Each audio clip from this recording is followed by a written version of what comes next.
What's your financial goal? You want more money? Turn what you know into dough. Start hanging out with the people who have it.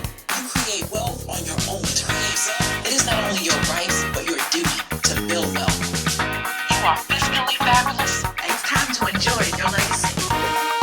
You're listening to Fiscally Fabulous with Dr. Teresa R. Martin, Esquire, a podcast that aims to provide you with the tools, guidance, and encouragement you need to build your wealth, enjoy your wealth, and leave a lasting legacy. Dr. Martin is an accomplished attorney, speaker, business consultant, and real estate strategist, an all-around self-made success who provides highly sought-after expert consulting in the creation, growth, and maintenance of generational wealth.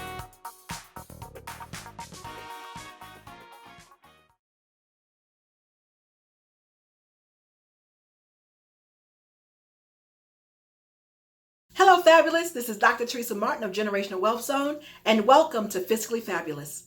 Thank you so much for joining me for another episode of Release the Inner Entrepreneur in You series. Today, I want to talk to you about planning like an entrepreneur.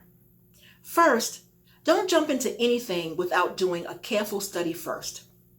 A real entrepreneur does not determine the possible profitability of a business venture by hunch alone. Yes, the best entrepreneurs have the best hunches. But even so, they make sure that their business idea undergoes a thorough feasibility study first. A feasibility study serves many purposes. Primarily, it tells the entrepreneur if a business idea is likely to fail or succeed. A feasibility study also allows the entrepreneur to assume possible difficulties and possible solutions to problems. Because this is so important, it's wise to hire a professional to conduct a feasibility study for you if you're not familiar with the procedures. Secondly, you must know the demographics of your target customers. As an entrepreneur, you will be a part of the so-called supply chain. You will be supplying the demands of your customers. Therefore, it's necessary for you to know the demographics of your target customers. For example, once you've identified that your target customers are women between the ages of 16 to 30 that lives in the U.S., you will then need to ask the following questions. How many are they? How many of them will want to purchase my products or services? How many of them can afford my prices? How many of them have the means to pay, such as PayPal or credit card? By obtaining this information, you will have a better idea how many people will likely buy what you sell. Next, you will want to establish a contingency account. Before you start a business, you will need to determine how much you will need for your startup costs. Once you've established how much money you'll need, it's advisable that you add a contingency budget to that total amount. Ideally, the contingency account is 5% to 10% of your established startup costs. So for example, if you've determined that you'll need $10,000 to start your business, make sure you start your business with at least $11,000 in capital. After you establish a contingency account, you also need to establish a budget for your initial month's expenses. In most cases, businesses are not expected to make income during its first few months of operation. It could be up to a year, or in some industries, more than that. In some cases, the business may even incur losses in the beginning. As such, it's necessary that you allot a budget to cover your expenses during the no income period. Examples of some expenses include utilities, your rent expense, your mortgage payments, maybe salaries, and other expenses you may incur during the normal course of your business. Knowing the characteristics of your target customers is also important. These characteristics include age, gender, financial capability, and in the case of online businesses, internet usage as well. But more than anything else, you should want to know the interests of your target customers. You can use your feasibility study to attain this information. Use the information to attract the attention of your target customers. For example, your target customers are teenage girls living in Japan. Congratulations, you are a global business. And your study revealed that teenage girls in Japan are currently into Gothic fashion. As an online seller of clothes, for example, you can decide to include Gothic dresses in your list of products in order to attract more Japanese teenagers.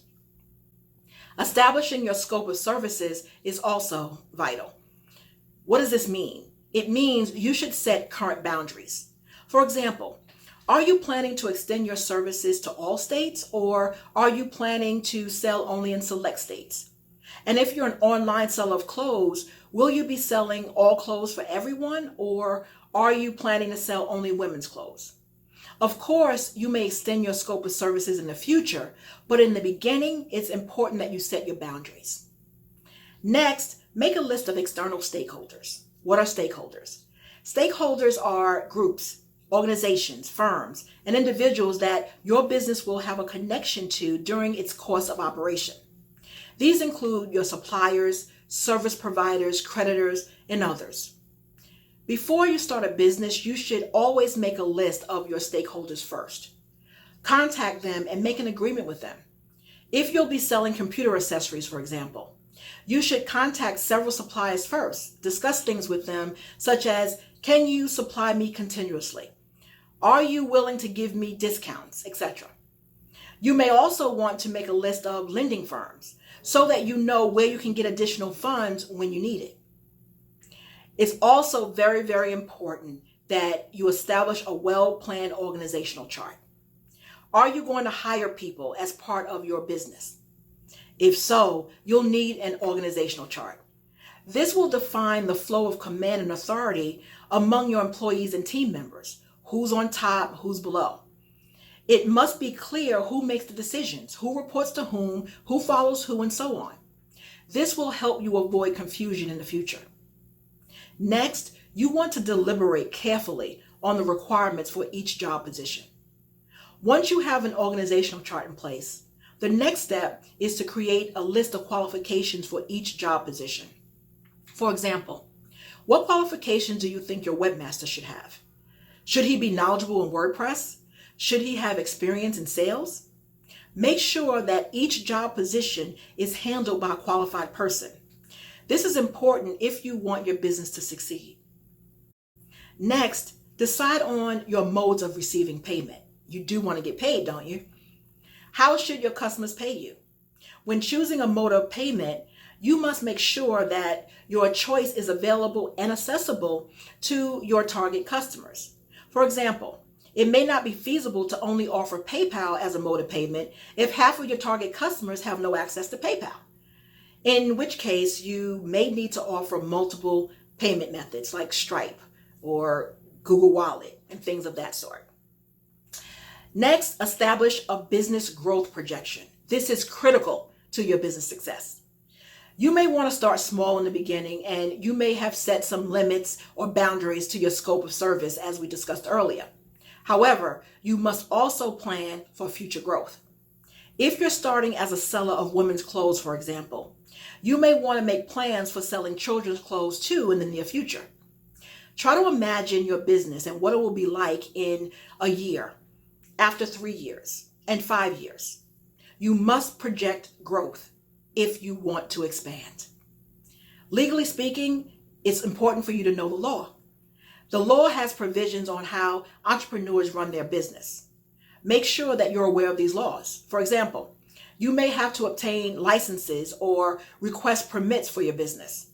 And because these laws differ from state to state, region to region, and city to city, you may need to research your locality's laws. The bottom line is that you must make sure you know what the laws are and plan accordingly. And lastly, you want to plan an effective entry to market. When you enter the market, make sure that you're noticed. Unless you're noticed, your business may not get customers. Things should be done in the right order and in the right sequence for maximum results. We will discuss this in detail in a future episode. But I want to make sure that this episode has helped reframe things for you. Has today changed how you look at planning your business? Let me know in your comments. Please join me on the next episode where we will discuss how to manage like an entrepreneur.